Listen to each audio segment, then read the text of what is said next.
Kami percaya kepada Tuhan. Kami percaya kepada pengorbanan. Kami percaya akan kebangkitan, bahwa Engkau hidup sampai selama-lamanya. Dan iman dan kepercayaan kami tidak sia-sia, sebab Kau bangkit, Kau hidup. Terima kasih Yesus. Terima kasih Tuhan. Haleluya. Semuanya karena kasih Tuhan. Semuanya karena kasih. Terima kasih Tuhan.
Terima kasih buat kebangkitan.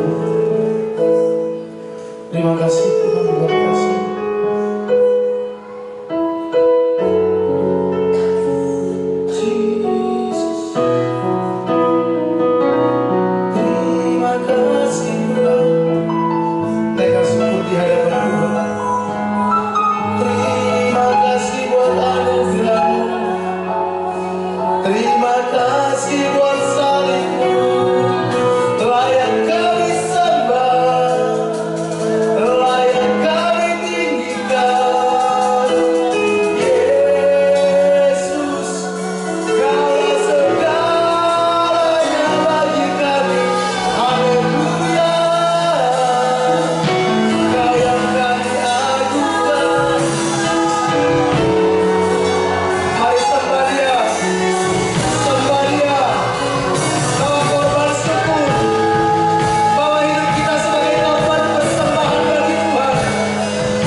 Engkau layak menerima semuanya.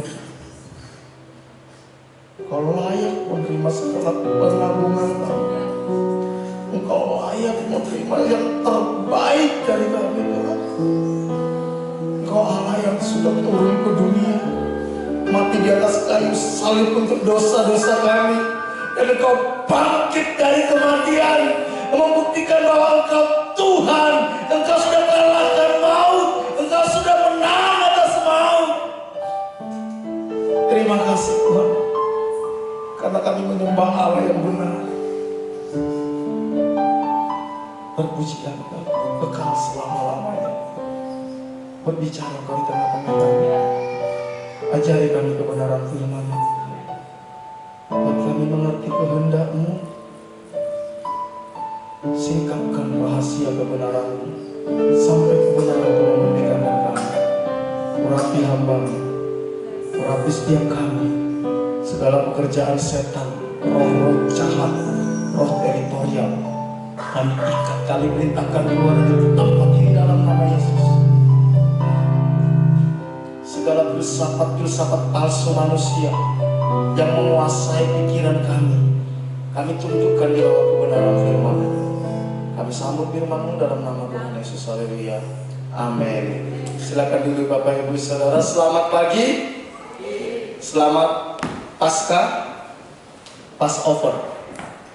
Bukan Happy Easter, Happy Passover. Ya. Bapak Ibu, kita bersyukur sama Tuhan karena Tuhan kita bukan Tuhan yang mati. Amin. Amin. Kita bersyukur bahwa kita menyembah Tuhan yang hidup. Memang dia pernah mati, tapi dia tidak mati selamanya. Pada pagi hari ini saya mau ngajak kita, tolong tayangkan.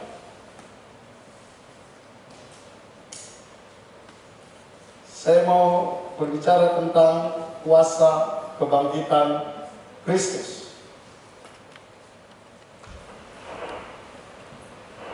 Mari kita baca sama-sama dalam 1 Korintus 15 ayat 17 dan ayat 20. Dengan keras kita baca sampai telinga kita mendengar, karena iman timbul dari pendengaran dan pendengaran akan firman Kristus. Alkitab katakan 1, 2, 3. Dan jika Kristus tidak dibangkitkan, maka sia-sialah kepercayaan kamu, dan kamu masih hidup dalam dosamu. Tetapi yang benar ialah bahwa Kristus telah dibangkitkan dari antara orang mati, sebagai yang sulung dari orang yang telah meninggal. Bapak Ibu yang dikasihi Tuhan, Rasul Paulus mengatakan kepada jemaat di Korintus, dan jika Kristus tidak dibangkitkan, maka sia-sialah kepercayaan kamu, dan kamu masih hidup di dalam dosamu. Tetapi yang benar ialah bahwa Kristus telah dibangkitkan dari antara orang mati sebagai yang sulung. Perhatikan ini. Memang ada orang yang mati dan bangkit, tetapi mereka mati lagi. Lazarus pernah mati, dibangkitkan, tapi dia mati lagi. Kenapa Yesus sebagai yang sulung? Karena dialah satu-satunya yang mati, bangkit, dan tidak pernah mati lagi. Sebagai yang sulung dari orang-orang yang telah meninggal. Bapak Ibu yang dikasihi Tuhan, peristiwa kebangkitan Kristus itu menjadi satu peristiwa yang terpenting di dalam sejarah dunia. Peristiwa kebangkitan Kristus merupakan salah satu peristiwa terpenting di dalam sejarah dunia. Kenapa? Kalau Kristus tidak bangkit, berarti Kristus sama dengan orang-orang yang lain. Kalau ada Kristus buat mujizat, manusia pun bisa buat mujizat. Iblis pun bisa buat mujizat. Kalau hanya untuk mengasah, memperhatikan, untuk peduli kepada orang-orang susah, manusia pun bisa lakukan. Tetapi di dalam sejarah dunia, tidak ada orang yang mati, bangkit, dan hidup untuk selamanya. Makanya Rasul Paulus katakan, kalau Kristus tidak bangkit, sia-sia semua kepercayaan kita. Sia-sia. Jadi memang kadang iblis itu gak suka kalau kebenaran disampaikan. Ya, dia berusaha untuk mengalihkan kita. Bapak Ibu yang dikasihi Tuhan, Rasul Paulus mengatakan, jika Kristus tidak dibangkitkan, maka sia-sia semua. Inilah yang membedakan antara Kristus dengan semua para nabi, semua orang-orang hebat, semua nabi, semua orang-orang hebat di dalam sejarah. Begitu mereka mati, mereka tidak pernah bangkit lagi. Jadi sebenarnya kebangkitan Kristus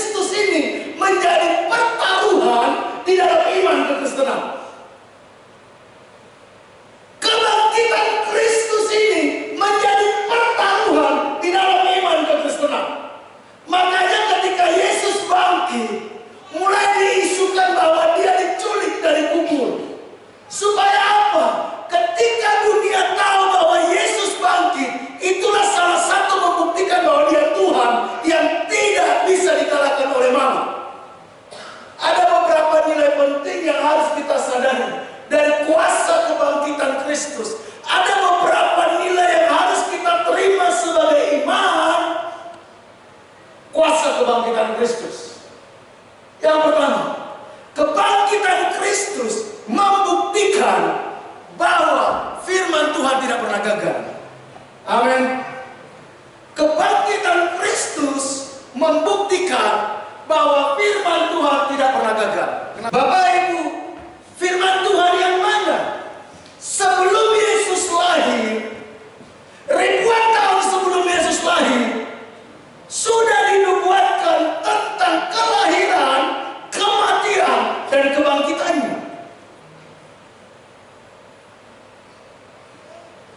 Di dalam sejarah dunia tidak ada orang yang kelahiran sampai kematian itu dibicarakan sebelum terjadi dia.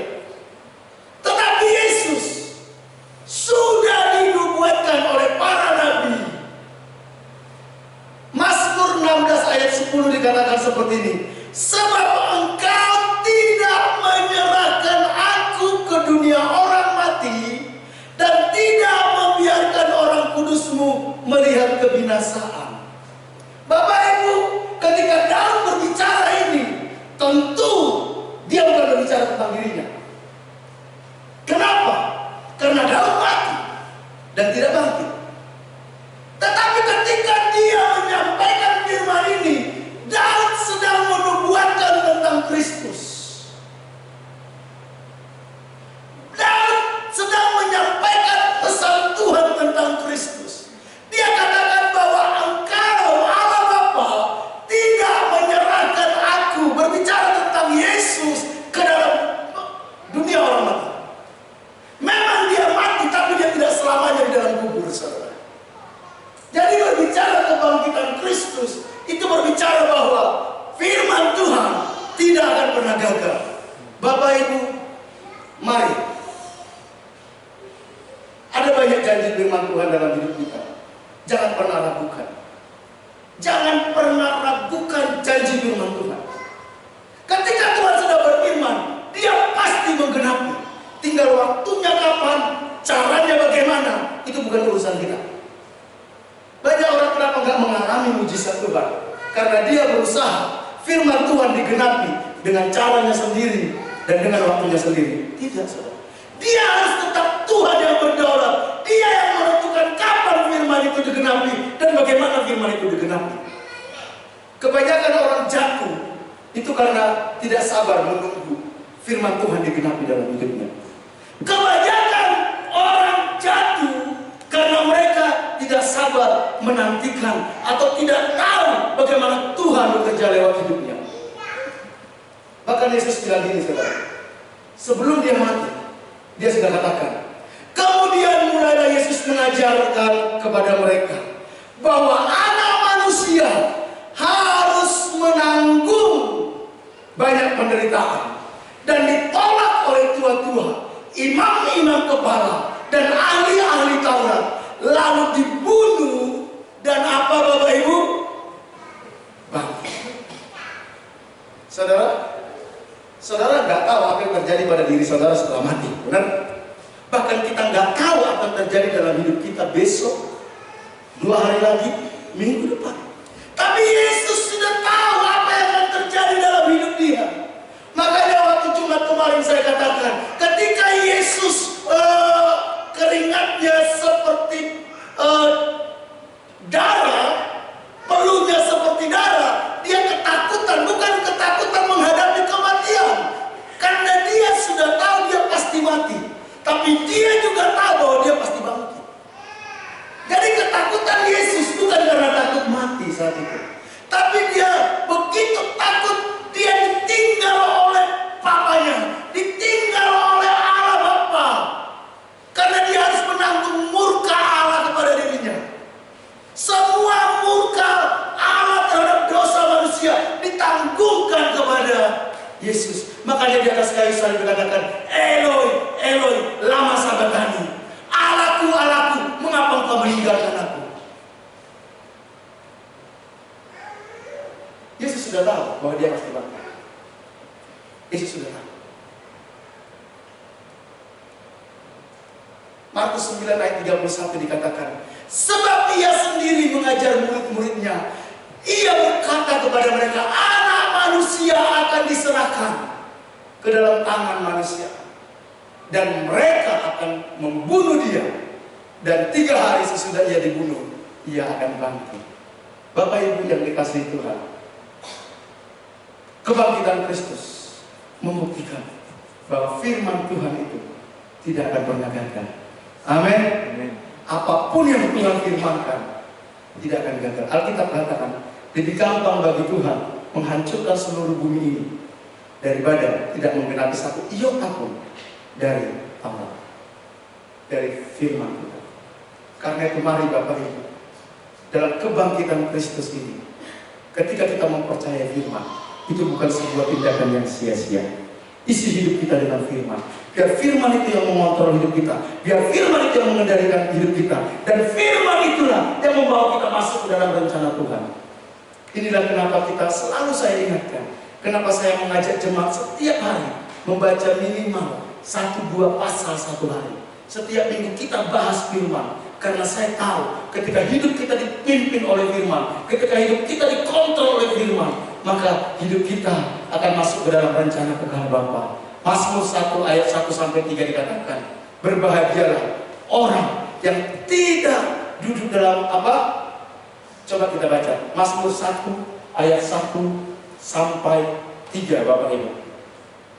Bagaimana firman itu begitu luar biasa menentukan kehidupan kita. Mazmur pasal 1 ayat 1-3. Saya akan bacakan bagi kita.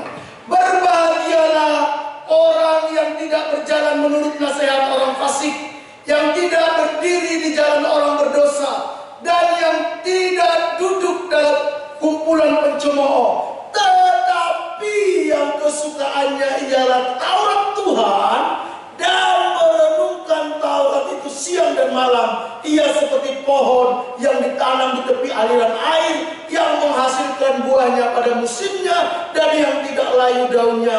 Apa saja yang diperbuatnya, apa Bapak Ibu? Berhasil. Rahasia keberhasilan ketika kita tidak berjalan dalam kumpulan orang berdosa, tidak minta nasihat kepada orang fasik, tetapi kesukaannya ialah Taurat Tuhan. Merenungkan Taurat itu siang dan malam. Ia seperti pohon yang ditanam di tepi aliran air. Bapak Ibu, kalau pohon ditanam di tepi aliran air, mau musim panas, mau musim dingin, dia akan peduli. Dia akan tetap segar. Amin. Dan begitu musim berbuah, dia akan berbuah. Kadang Kristen kita Kristen musiman, saudara. Pas ada uang musimnya sukacita, pas nggak ada uang musimnya gak sukacita, saudara. Tapi orang yang hidup di dalam Taurat Tuhan, merenungkan siang dan malam, Alkitab katakan kehidupannya bukan kehidupan musiman, saudara. Dia tetap stabil. Dia tetap stabil. Dan apa saja yang diperbuatnya berhasil. Kalau saudara ingin berhasil, hidup dalam firman. Karena apa? Tuhan pasti membela firman-Nya. Tuhan pasti membela firman-Nya. Kebangkitan Kristus dari kematian membuktikan bahwa firman Tuhan tidak pernah gagal. Saya mengajak kita belajar mencintai firman Tuhan, saudara. Daripada saudara sibuk Facebookan, baca berita-berita yang gak jelas, saudara, mari kita baca firman. Amin. Firman itu akan menuntun hidup kita. Daripada kita sibuk ngurusin gosip, berita-berita yang gak penting, mari isi dengan firman. Jadi ketika firman itu yang menuntun hidup kita, maka kita tidak akan menyimpang ke kanan dan ke kiri. Dan kalau kita tidak menyimpang ke kanan dan ke kiri, Alkitab katakan, kemanapun kita pergi bukan beruntung, saudara. Kita punya surga. Yang kedua, kebangkitan Kristus membuktikan bahwa Dia Tuhan dan Dia tidak berdosa. Kebangkitan Kristus dari antara orang mati membuktikan bahwa Dia Tuhan dan Dia tidak berdosa. 6 ayat 23a dikatakan apa? Sebab upah dosa adalah maut.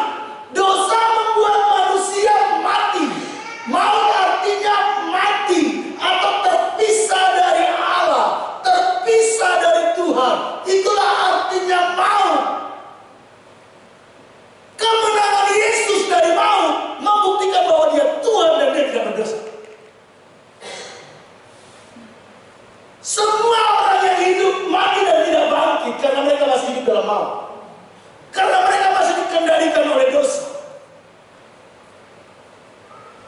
Semua orang yang berdosa setelah mati tidak ada yang bangkit dan hidup untuk selamanya.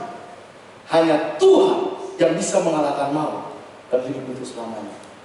Bapak Ibu, ketika saya merenungkan kebenaran ini, Rasul Paulus katakan yang kukehendaki adalah mengenal Dia dan kuasa kebangkitannya. Kenapa nanti saya akan bahas ini? Kenapa Rasul Paulus ingin sekali belajar tentang kuasa kebangkitan Kristus? Bapak Ibu, di dunia ini tidak ada kuasa yang lebih dahsyat daripada kuasa kematian. Di dunia ini tidak ada kuasa yang lebih dahsyat selain kuasa kematian. Belum ada orang yang bisa menaklukkan kuasa kematian. Tetapi Yesus sudah taklukkan itu. Artinya apa? Kalau kuasa kematian yang luar biasa dahsyatnya itu Yesus sudah kalahkan, apalagi masalah kita, apalagi sakit penyakit kita, apalagi pergumulan hidup kita, tidak ada yang tidak bisa dia kalahkan. Inilah yang membuat kenapa Rasul Paulus katakan, yang kukehendaki ialah mengenal Dia, mengenal kuasa kebangkitannya. Apa yang paling kita inginkan dalam hidup kita? Apa yang lebih kita rindukan dalam hidup kita? Ketika kita rindu bersekutu dengan kuasa kebangkitan Kristus. Saya mau kasih tahu, tidak ada masalah kita yang tidak bisa diselesaikan. Amin. Kuasa maut Dia sudah kalahkan, apalagi cuma sakit penyakit kita. Kuasa maut sudah Dia kalahkan, apalagi pergumulan hidup kita. Terlalu gampang bagi Tuhan. Dia Tuhan pencipta alam semesta. Kebangkitannya membuktikan bahwa Dia satu-satunya Tuhan dan Dia satu-satunya pribadi yang tidak berdosa. Karena semua orang yang berdosa pasti tidak akan bisa takut kepada kuasa maut. Tidak ada. Jadi saudara, kita menyembah Tuhan yang benar. Bersyukurlah kita karena kita mempunyai Tuhan, bukan Tuhan yang mati.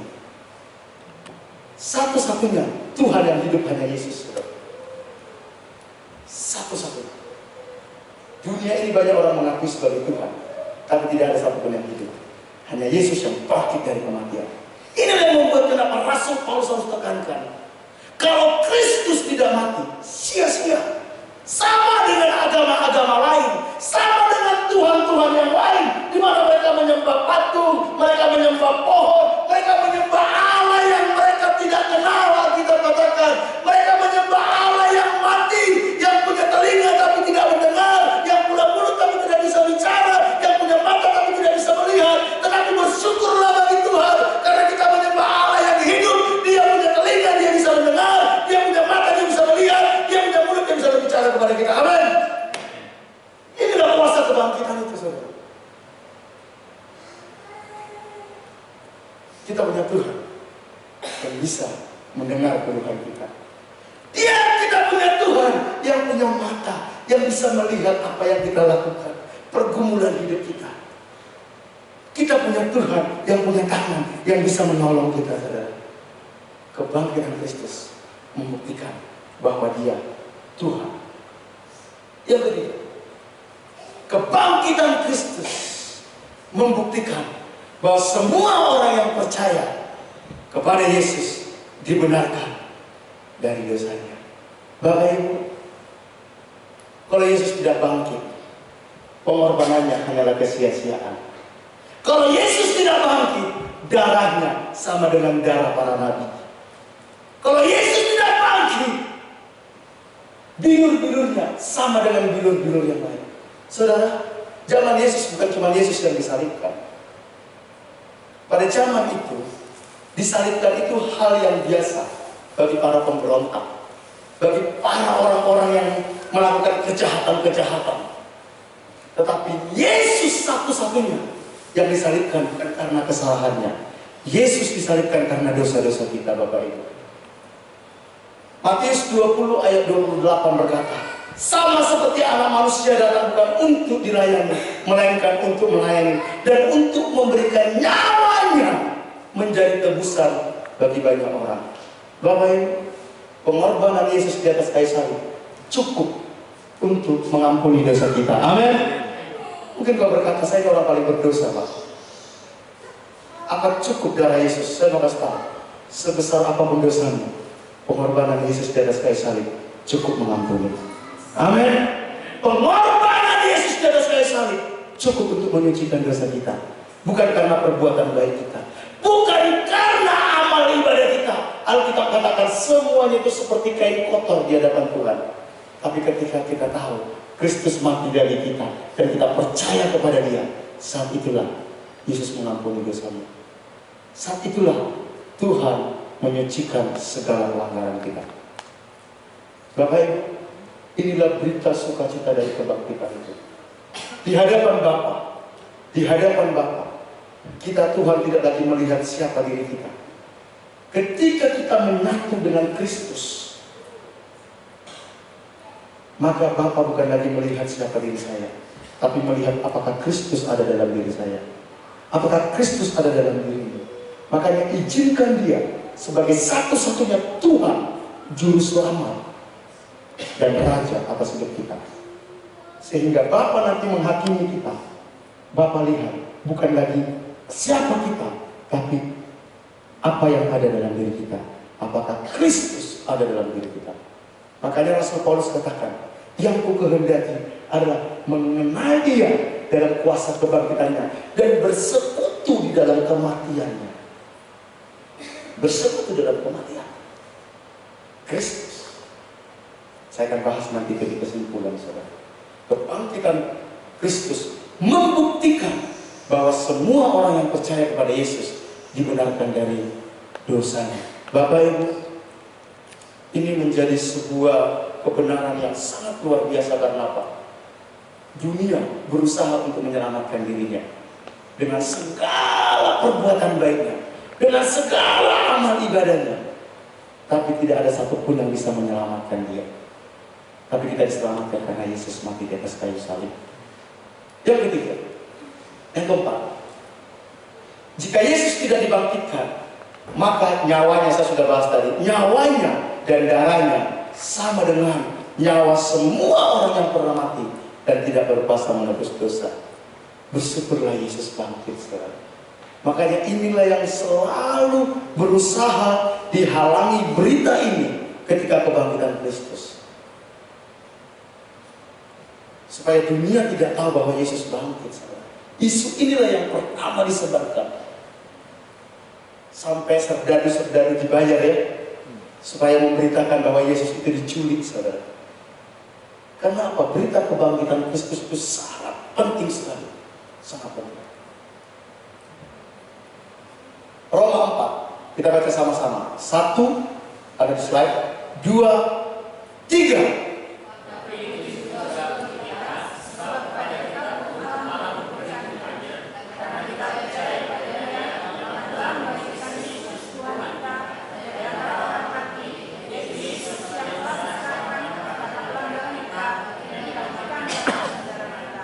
Yesus diserahkan karena pelanggaran kita dan dibangkitkan karena pembenaran kita. Bapak Ibu, mari saya mau mengajak kita menghargai pengorbanan Kristus. Yesus mati itu karena kita, karena menyelamatkan kita. 4. Kebangkitan Kristus membuktikan bahwa kematian bukan akhir dari hidup, tetapi ada hidup tetap. Bapak Ibu, banyak orang berpikir bahwa Kalau punya masalah bunuh diri selesai. Oh tidak, saudara. Hidup di dunia ini kalau orang Jawa bilang cuma mampir ngombe, saudara. Mampir ngombe. Kita cuma transit. Ada kehidupan setelah kematian. Banyak orang tidak menyadari ini. Ketika orang tidak menyadari bahwa ada kehidupan setelah kematian, maka seluruh fokus hidupnya dia akan bangun bagaimana membangun kehidupan di dunia yang Alkitab katakan cuma 70-80 tahun. Hidup hanya untuk bagaimana mencari hidup, bagaimana untuk membangun karir, bagaimana untuk cari duit, bagaimana membangun harga diri. Padahal itu cuma sesaat, 70-80 tahun, tetapi ada kehidupan kekal, bahkan triliunan tahun pun tidak cukup untuk menilai. Bapak Ibu, kehidupan kita di dunia ini itu cuma persiapan untuk kekekalan. Amin. Kehidupan kita di dunia ini itu cuma persiapan untuk kekekalan. 1 Tesalonika katakan, karena jika kita percaya bahwa Yesus telah mati dan telah bangkit, maka kita percaya juga bahwa mereka yang telah meninggal dalam Yesus akan dikumpulkan Allah bersama-sama dengan Dia. Satu saat kita pasti mati. Tapi yang menjadi pertanyaan, kita kemana? Apakah kita kumpulkan bersama-sama dengan Tuhan, atau kita terpisah dari Tuhan? Apa mau? Tidak ada hal yang paling mengerikan dalam hidup kita ketika kita tahu kita gak punya harapan. Sebuah penelitian mengatakan gini, manusia itu bisa hidup 40 hari tanpa makan. Tanpa makan. Manusia itu bisa hidup 8 hari tanpa air putih. Saudara masih bertahan dulu. Tanpa minum 8 hari masih bertahan. Manusia itu hanya bertahan hidup, kalau saya tidak salah, sekitar 8 menit tanpa oksigen. Cuma 8 menit. Tetapi manusia 1 menit tanpa pengharapan, manusia bisa mati.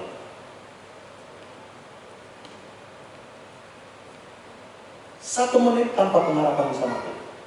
Inilah yang membuat kenapa orang, sekalipun dia kaya, dia bunuh diri.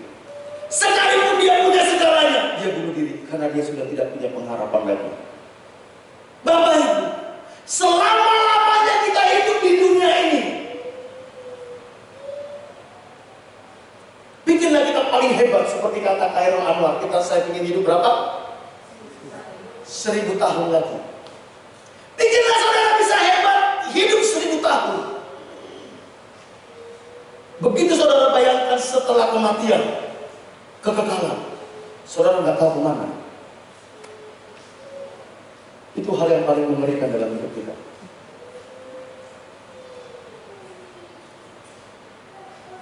Bikinlah kita bisa hidup 1000 tahun. Tapi setelah itu kemana? Jangan berpikir bahwa kematian akhir dari segalanya.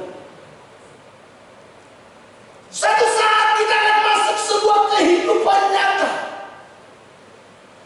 Kehidupan di dunia ini lebih nyata. Kehidupan di kekekalan itu lebih nyata daripada di dunia ini. Hidup di dunia ini sama seperti tidur sejenak saja, Bapak Ibu. Setelah itu kita kemana? Di dunia inilah kita mempersiapkan kita kemana? Bagaimana caranya? Terima keselamatan daripada Yesus.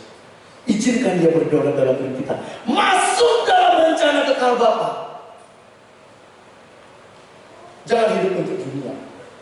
1 Yohanes katakan, jangan kamu mengasihi dunia ini dan segala yang ada dalamnya. Karena kalau kita mengasihi semua yang di dunia ini, kasih Bapa nggak ada dalam hidup kita. 1 Yohanes 2. Dunia ini dengan segala kemegahannya akan binasa, tapi orang-orang yang mengasihi Tuhan akan bertahan selama-lamanya. Amin. Bapak Ibu, saya kadang setiap melihat orang-orang yang meninggal, saudara, ada sebuah pertanyaan dalam hati saya. Kira-kira orang ini di mana? Pilihan kita cuma 2, saudara. Pilihan cuma ada 2. Kalau kita tidak terpisah dari Allah, kita bersama dengan Tuhan. Kalau kita tidak di surga, kita pasti di neraka. Sebesar apa kita pakai potensi kita pakai semua yang ada dalam diri kita untuk memikirkan kekekalan. Atau kita hanya sibuk memikirkan apa yang ada di dunia ini yang cuma 70-80 tahun. Saya kadang kalau lihat ada orang yang menghabiskan seluruh hidupnya hanya untuk bagaimana cari uang, cari karir, cari jabatan, cari popularitas. Saya bilang, dalam hati saya, kamu nggak tahu betapa mengerikan kekekalan itu tanpa Kristus. Amin. Betapa mengerikan, saudara. Saya rindu jemaat ini. Memang kita harus bekerja. Kita harus bertanggung jawab atas hidup kita. Tapi jangan jadikan kita menjadi hamba dunia ini. Karena satu saat akan tiba saatnya kita akan menghadap tahta pengadilan Kristus. Harta kita nggak bisa menemani kita, teman kita nggak bisa menemani kita, suami kita nggak bisa menemani kita, istri kita nggak bisa menemani kita, orang-orang yang kita tolong nggak bisa menemani kita. Kita langsung berhadapan dengan Bapa. Satu-satunya yang bisa menemani kita, Yesus. Apakah Yesus berkata, oh saya kenal dia? Atau Yesus berkata, saya tidak kenal dia? Kenal dalam arti bukan tahu. Saya sudah khotbahkan beberapa minggu yang lalu. Kenal dalam arti ginosko. Ginosko artinya apa, saudara? Dinikmati oleh Tuhan. Kalau dalam bahasa Ibrani-nya yada. Menikmati seperti menikmati hubungan suami istri. Yang belum menikah nggak ngerti ini. Artinya apa? Berurusan pribadi berdua tanpa yang lain. Sejauh mana saudara selalu membangun hubungan, menikmati berdua dengan Yesus tanpa yang lain? Atau cuma kita yang menikmati Tuhan? Tuhan nggak pernah menikmati kita. Itu namanya pemerkosaan. Sering kan kita seperti itu ya. Kita sih enak, kita nikmati Tuhan. Oh saya diberkati Tuhan, saya sembuh, saya lihat mujizat. Pertanyaannya, Tuhan menikmati kita enggak? Ini yang disebut dengan aku tidak ginosko kau, aku tidak mengenal engkau. Ketika Yesus nanti sebagai hakimnya, dia bilang saya tidak ginosko kau. Ada orang berkata, Tuhan bukankah saya sudah menyembuhkan orang sakit dalam namamu? Bukan saya sudah mengusir setan dalam namamu? Bukankah saya sudah bernubuat dalam namamu? Tapi Yesus bilang, saya tidak ginosko kau. Memang kamu buat mujizat, tapi saya tidak menikmati. Kamu melakukan mujizat untuk kepentinganmu sendiri, untuk cari uang, untuk cari popularitas, motivasimu nggak benar. Aku tidak menikmati, hanya kau yang menikmati. Ini apa? Bapak Ibu, keselamatan, anugerah. Kita nggak bisa usahakan, tetapi hidup di dalam anugerah. Di sini perlu perjuangan, saudara. Kita akan menghadapi itu. Saudara suka tidak suka, saudara siap tidak siap. Begitu Tuhan bilang, stop. Tidak ada pilihan. Saya kebetulan Tuhan kasih punya banyak kenangan. Orang-orang di sekitar saya meninggalnya di usia yang sangat muda-muda, saudara. Anak-anak saya, anak-anak rohani saya, ada yang masih muda meninggal. Beberapa jemaat kita meninggal di usia muda. Yang menjadi pertanyaannya, siap nggak kita ketika waktu itu datang? Ada orang berkata, oh saya muda, masih muda kah? Artinya kalau sudah tua saya sungguh-sungguh ikut Tuhan. Masalahnya kau masih punya kesempatan itu.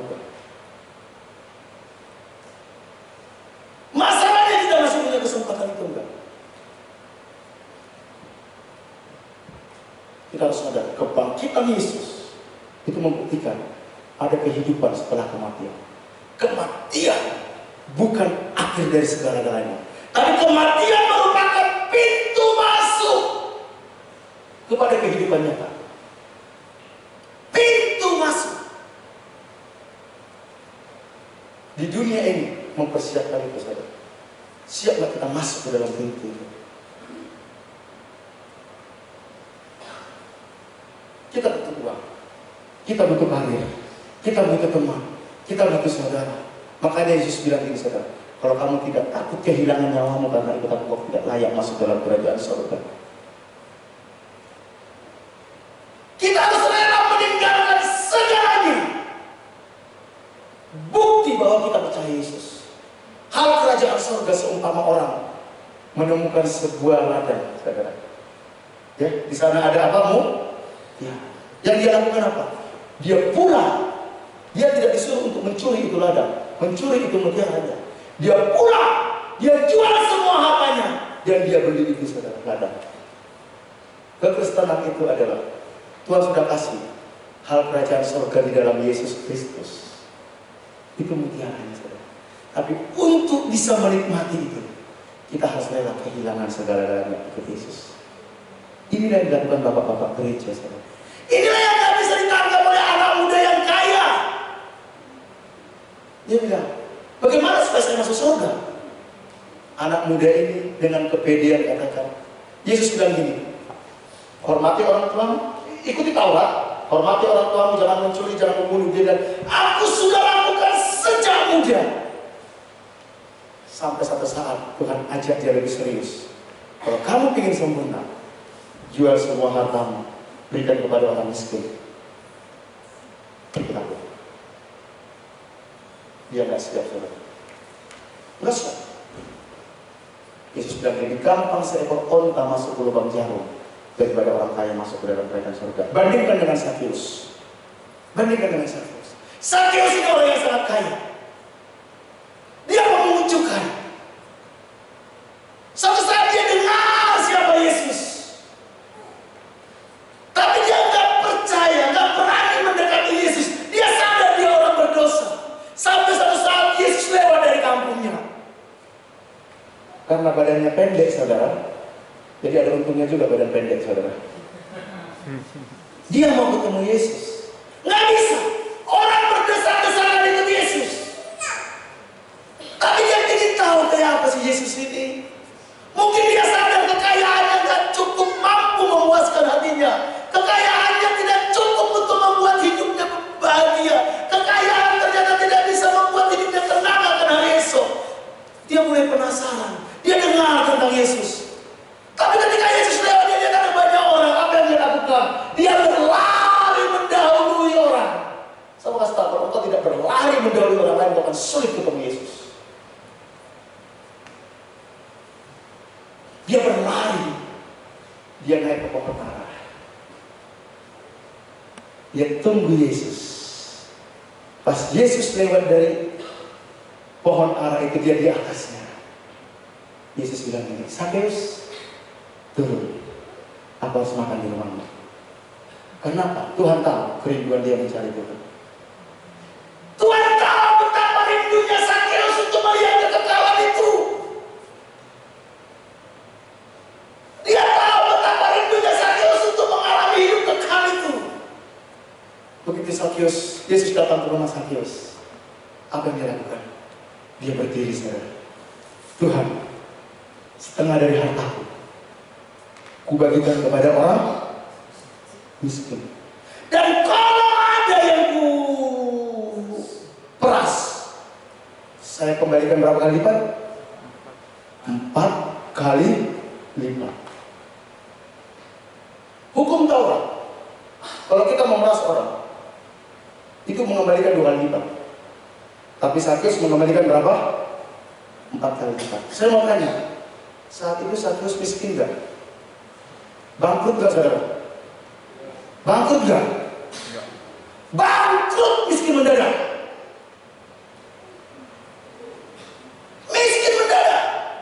Tapi dia tahu tidak ada yang lebih penting dari kekekalan.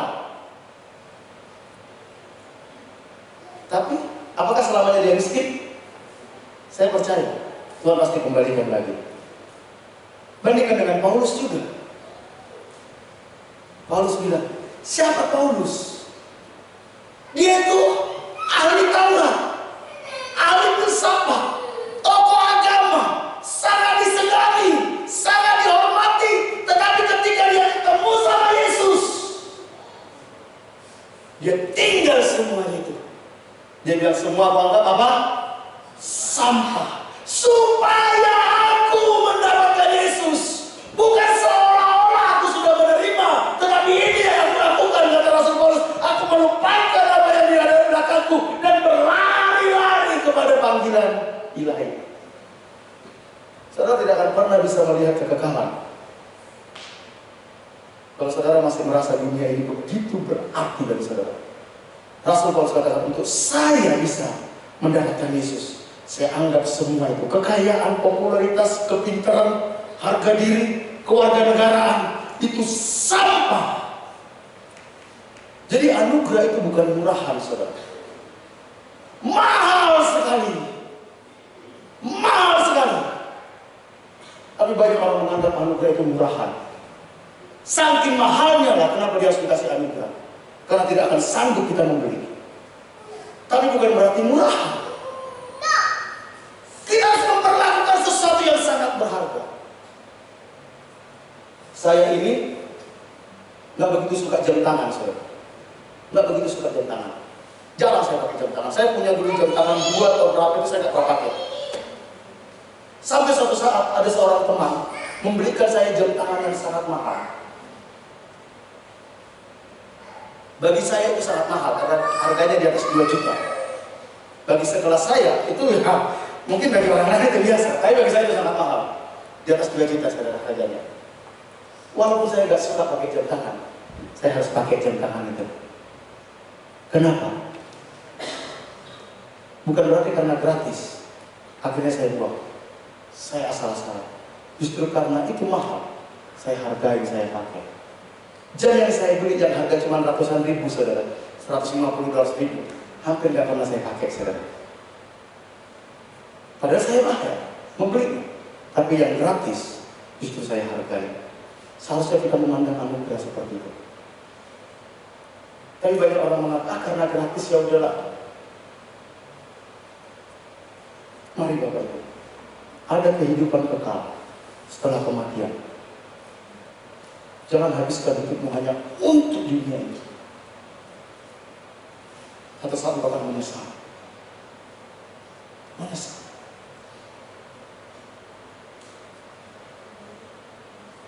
Tanpa kebangkitan Kristus, tidak ada kepastian akan kehidupan setelah kematian bagi siapapun. Semua yang saya sampaikan tadi, kehebatan, kebaikan kita itu sampah, nggak ada artinya. Tapi semua itu akan berarti karena Yesus sudah bangkit. Semua kebaikan kita hanya berharga ketika kita dalam Kristus. Amin. Semua amal ibadah kita hanya berharga ketika kita dalam Kristus. Di luar Kristus tidak ada, saudara.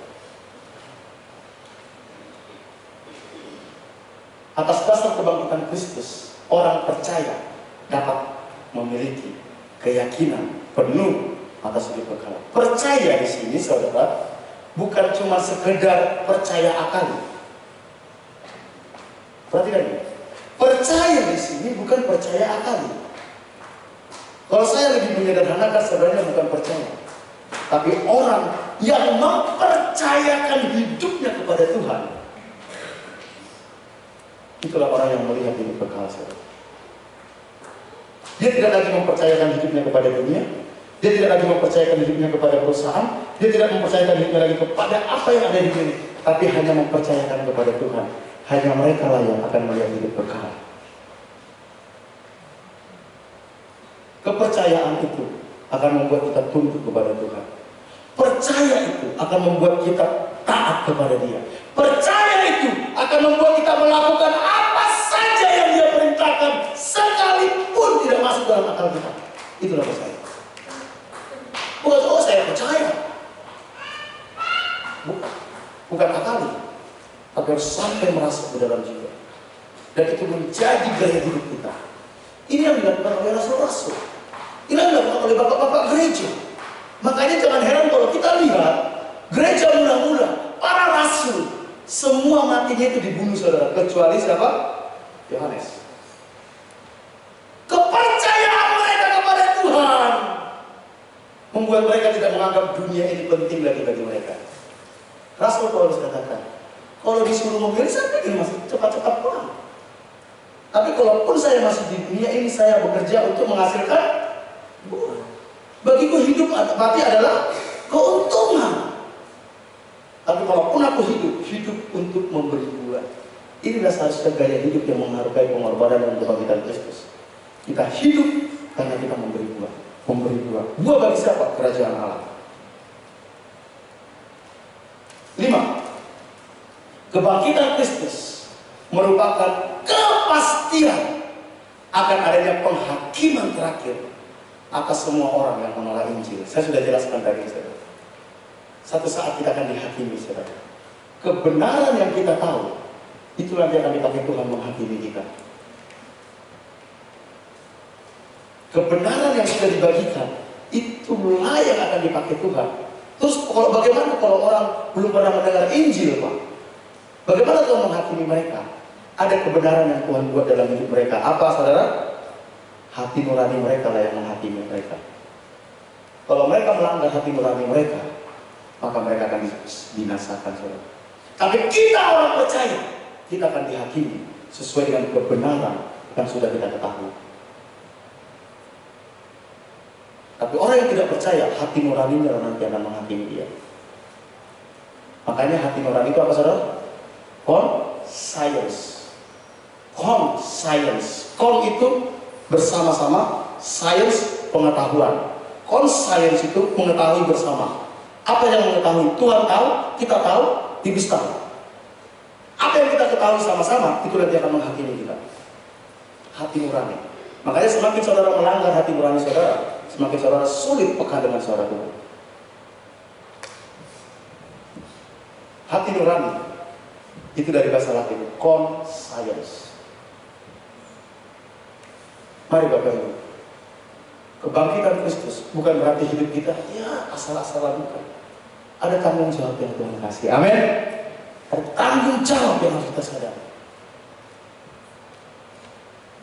Ibrani, kita baca sama-sama. Ibrani 9 ayat 27. 1, 2, 3.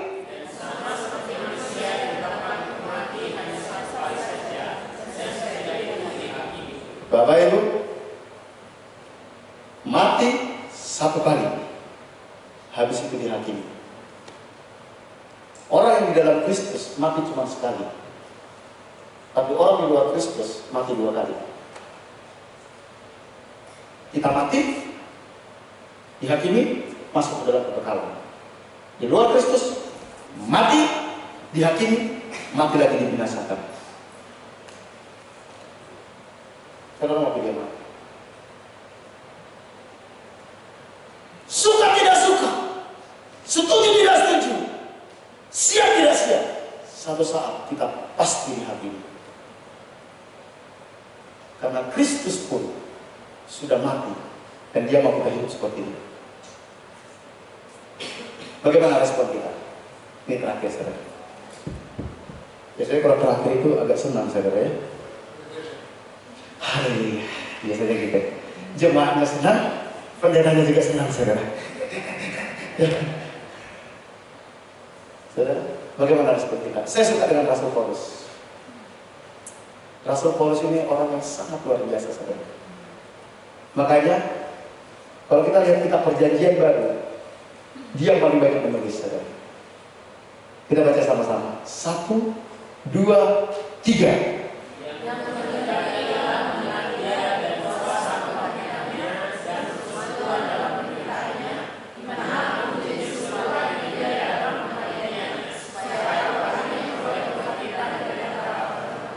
Bapak Ibu yang dikasihi Tuhan,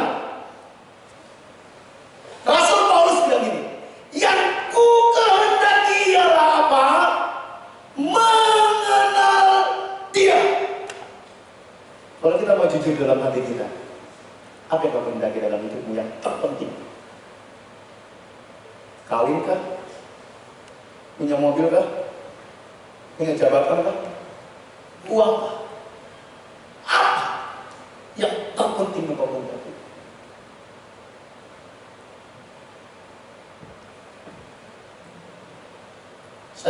Sejak saya bertobat, doa saya sama Tuhan cuma minta ini, Tuhan, bahwa hatiku mengasihi Tuhan lebih dari apapun. Jadi,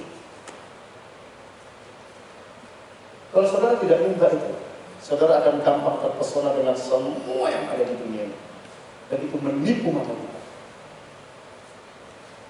Selama saudara tidak minta bahwa mengenal dan mengasihi Tuhan menjadi tujuan utama kita, maka saudara hanya akan memakai Tuhan untuk mencapai tujuan kita. Kita hanya akan memperalat Tuhan untuk mencapai tujuan kita. Tapi ketika yang kita kehendaki mengenal Dia, maka semua yang di dunia ini bagi kita sampah. Sama seperti Rasul Paulus katakan, semua kuanggap sampah.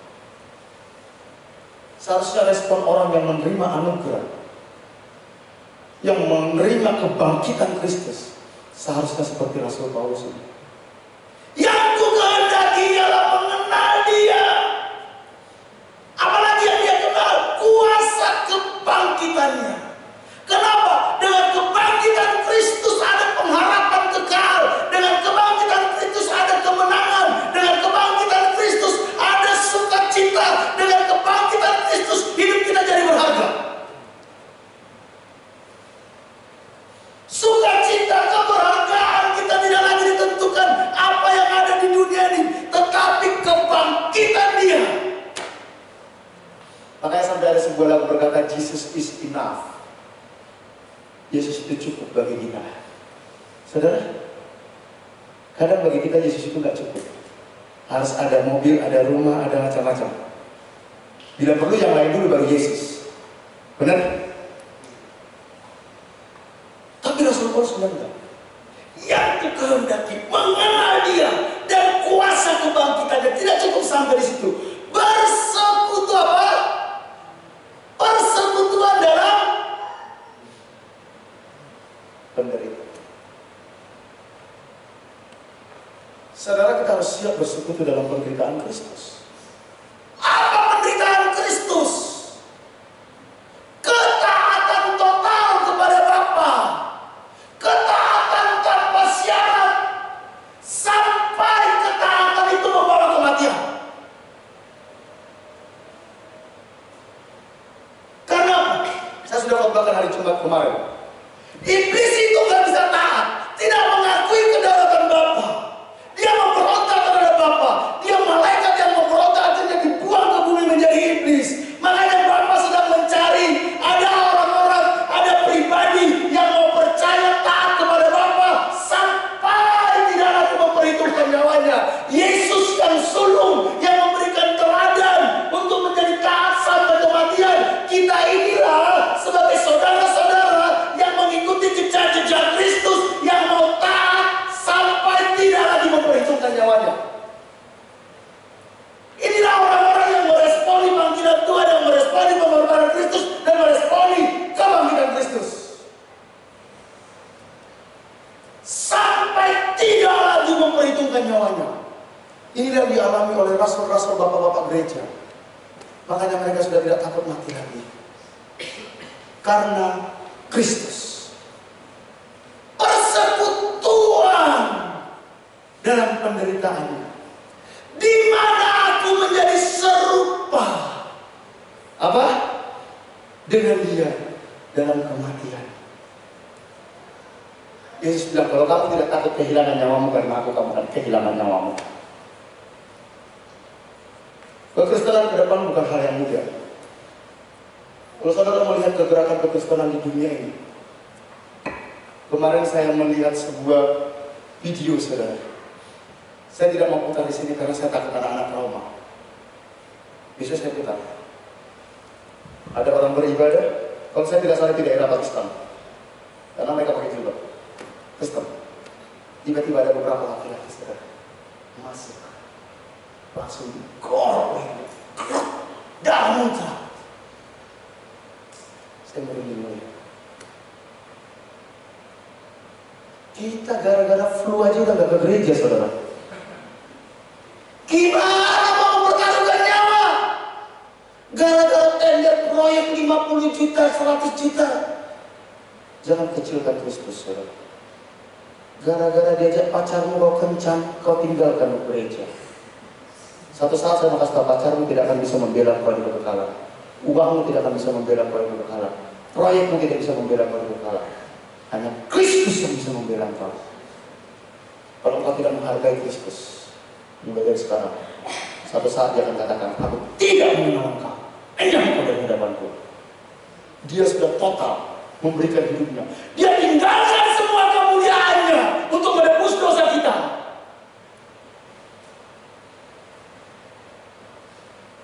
Kita pun harus rela meninggalkan segalanya untuk taat kepada panggilannya. Amin. Di mana aku menjadi serupa dengan dia dalam kematiannya? Lihat ini. Supaya ini hasil. Oh, sorry. Ini merupakan hasil. Sebab akibat. Ini hidup dulu di sini, baru dapat ini. Benar? Kalau kita belajar bahasa Indonesia, supaya saya makan, saya bekerja. Oke? Supaya saya sehat, saya menjaga hidup sehat. Supaya saya akhirnya beroleh kebangkitan dari antara orang mati, kita harus ini. Selama yang kita kehendaki bukan mengenal dia dan kuasa kebangkitannya dan persekutuan dengan kematiannya, di mana kita menjadi serupa dengan dia, maka kita tidak akan mengalami kebangkitan dari orang mati.